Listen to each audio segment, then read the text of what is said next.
अब जैसे गुरुवार के दिन किसी भी स्थिति में बाल नहीं कटाना, द्वादशी के दिन किसी भी स्थिति में तुलसी जी को नहीं छूना, क्योंकि ये ब्रह्म ऋषियों के द्वारा बनाई हुई मर्यादा है।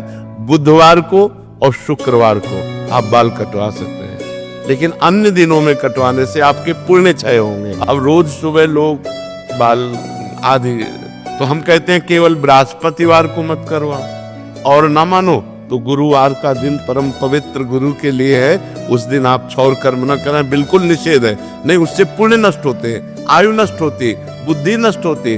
अब अगर आप नहीं मानोगे तो वैसे ही आपके आचरण होते चले जाएंगे, गिरते चले जाओगे।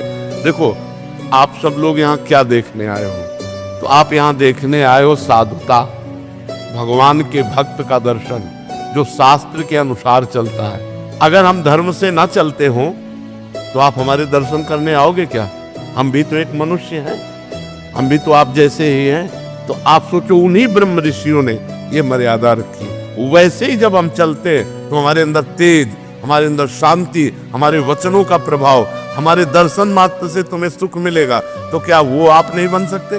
तो जो शास्त्रों में लिखा है उस पे हम क्यों नहीं लगाते, उसका हम आचरण करते हैं। जैसे देखो, कहते हैं हम सब एक हैं, हम भी कहते हैं सब एक हैं।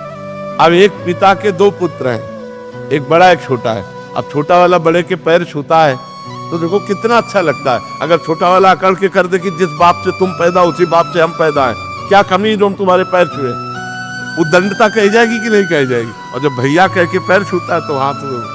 तो ये जो हमारी एक मर्यादा बनी हुई है, जो हमारे शास्त्र आज्ञा बनी हुई है, उसका पालन करने से हमें आनंद मिलता है, हमें शांति मिलती है, हमारी उन्नति होती है। और जब हम शास्त्र की आज्ञा का उल्लंघन करते हैं तो अशांति होती है, क्लेश होता है और हम अवनति को प्राप्त होते हैं। इसलिए हमें लगता है जो शास्त्रों में लिखा है उसका अक्षरशः पालन करना चाहिए।